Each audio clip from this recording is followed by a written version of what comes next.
दर्द दिल, दर्द जिगर, दिल में जगाया आपने। पहले तो मैं शायर था, आशिक बनाया आपने। छोटा सा, बस ऐसे जस्ट फॉर फन। मैं कोई सिंगर नहीं हूँ, कुछ नहीं हूँ, बस फन के लिए मैंने ये थोड़ा सा सॉन्ग गाया। ओके, नमस्कार, मैं आस्था। आप मुझे खुशी भी कह सकते हैं। खुशी मैंने रख लिया है क्योंकि बहुत दिनों से मेरी लाइफ में खुशियाँ नहीं आई हैं। मैं भी खुशी रखने से खुशियाँ आ जाएं। जोक्स अपार्ट, मैं बात करने वाली हूँ कि ये मेरा फर्स्ट ब्लॉग है।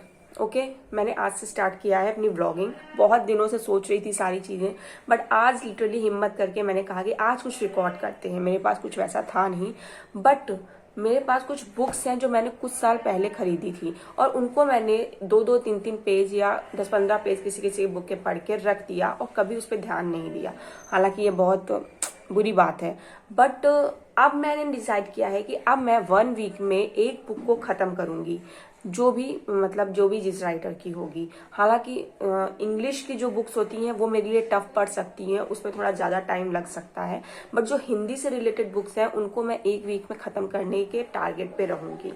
ओके, तो फर्स्ट मेरी बुक है ये योगा। ये महाभारत के टाइम की है, जब कृष्ण जी अर्जुन को ज्ञान देते हैं, योग ज्ञान, कर्म योग, उसके बारे में है। उसका छोटा सा पार्ट है, पूरी वो नहीं है, पूरी जो है गीता नहीं है, छोटा सा पार्ट है उसका। इसको मैंने पढ़ा हुआ है और फिर से दोबारा पढ़ूंगी और फिर बताऊंगी कि क्या चीज़ इसमें दी गई है। ओके, दूसरी बुक है सरई के फूल। ये ट्राइब्स के हैं, जो ट्राइब्स छत्तीसगढ़ झारखंड के ट्राइब्स हैं, जनजातीय लोग हैं, उनके बारे में बताया गया है। उनके स्ट्रगल के बारे में, उनके रहन सहन के बारे में, उनके क्या प्रॉब्लम्स हैं, उनके बारे में इनको डिस्क्राइब किया गया है इस बुक में। दूसरी है निठल्ले की डायरी। ये है हरिशंकर परसाई जी की। ये बहुत ही व्यंग्यात्मक का वो राइटर है और काफ़ी अच्छा ह्यूमर है इनका। तो हर किसी को, शायद मुझे इनकी कुछ बातें इस बुक की मैंने पढ़ी, बट मुझे थोड़ी बहुत समझ आई, थोड़ी नहीं समझ आई। जो बहुत ही हाई ओपन माइंडेड होंगे शायद उनको इनकी बातें समझ में आए, बट मैं फिर भी इसको समझने की कोशिश करूंगी। लोक व्यवहार, आगे की बुक है लोक व्यवहार।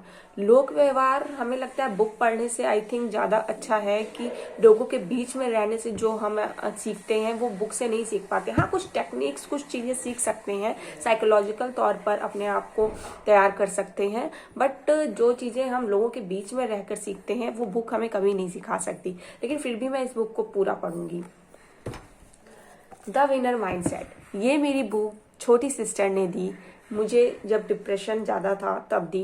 मैंने पढ़ा भी था, काफ़ी सारी चीज़ें थी, बट मैं इम्प्लीमेंट नहीं कर पाई। इसमें जो चीज़ें लिखी हैं अब मैं इम्प्लीमेंट करना चाहती हूँ, और बहुत छोटी सी बुक है।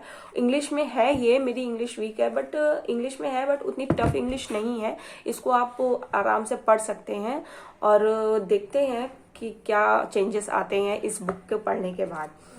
उसके आगे है सीता बुक। ये मैंने 2020 में ली थी, तब से मैंने इसके सिर्फ 4-5 पेज पढ़े हुए हैं, 4-5 पेज पढ़े हुए हैं। ये देखिए, इसमें मैंने वोकैब के भी सारे लिखी हुई हैं जो मुझे समझ में नहीं आ रही थी। तो इंग्लिश में है, इसलिए इसको पढ़ने में थोड़ी मुश्किल होती है, बट मैं फिर भी अब डिसाइड किया है कि मैं अब इसे पढ़ूंगी। ओके, दूसरी बुक है मैं गीता हूँ। मैं गीता हूँ, इसमें लिटरली ये नहीं है कि हम अपने घर में हैं और बाहर किसी दूसरे पर्सन से लड़ रहे हैं, झगड़ रहे हैं, नहीं। युद्ध हमारे भीतर चलता है, अच्छा और बुरे का, वो हमें डिसाइड करना है। बस दुर्योधन भी हमारे अंदर है, अर्जुन भी हमारे अंदर है, पांडव भी हमारे अंदर है, कौरव भी हमारे ही अंदर है। तो ये चीज़ हमें डिसाइड करनी है। ये भगवान इसीलिए हमें गाइड करते हैं कि आपके लिए क्या अच्छा है, क्या बुरा है। ये सारी चीज़ें इसमें बताई गई हैं। अपने अंदर की बुराइयों से लड़ने के लिए कहा गया है। तो हमें दुनिया की बुराइयों से नहीं लड़ना, क्योंकि आप दुनिया की बुराई खत्म कर ही नहीं सकते, नहीं खत्म कर सकते। कितने ग्रेटेस्ट लोग हुए हैं, लेकिन कभी उन्होंने दुनिया को सुधारने की कोशिश नहीं की। हाँ, खुद को अच्छा बनाकर लाइफ में रिप्रेजेंट किया और खुद अच्छी चीज़ें की। तो हम खुद में सेल्फ डेवलपमेंट कर सकते हैं, दुनिया में नहीं कर सकते। तो ये बुक उस चीज़ के लिए है। दूसरी है रॉबिन शर्मा। रॉबिन शर्मा ये भी मेरी सिस्टर ने ही मुझे दी थी, बट मैंने इसको आधी पढ़ी वहां तक जहां पे इसकी सारी निराशा, बहुत निराश हो गया था और अपने आप को गन से शूट करने वाला था, बट सडनली इसे एक रोशनी दिखती है, बस दैट्स इट। वहां तक पढ़ा, उसके आगे मैंने नहीं पढ़ा हुआ है। अब इसको भी कंप्लीट करनी है मुझे। और the most important, time management, जो कि मेरा बहुत गंदा हुआ है। टाइम मैनेजमेंट कभी अच्छा नहीं होता है और शायद इसको पढ़कर मैं टाइम मैनेज कर पाऊँ। वैसे ऑफिस का आना जाना सारी चीज़ें होती हैं, उसमें मैनेज कर पाना मुश्किल है, बट मैं बहुत सारे लोगों को देखती हूँ कि वो मैनेज कर रहे हैं, तो मैं सोच रही हूँ मैं भी ट्राई करती हूँ, शायद मैं कर पाऊँ। ओके, तो ये रही मेरी बुक्स की कुछ बुक्स की लिस्ट। अब इन्हें मुझे हर वीक खत्म करना है। इंग्लिश वाली में थोड़ा ज़्यादा टाइम लग सकता है।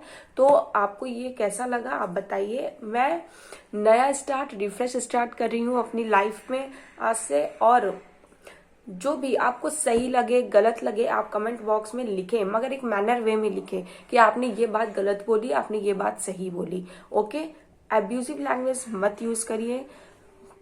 बाकी राधे कृष्णा।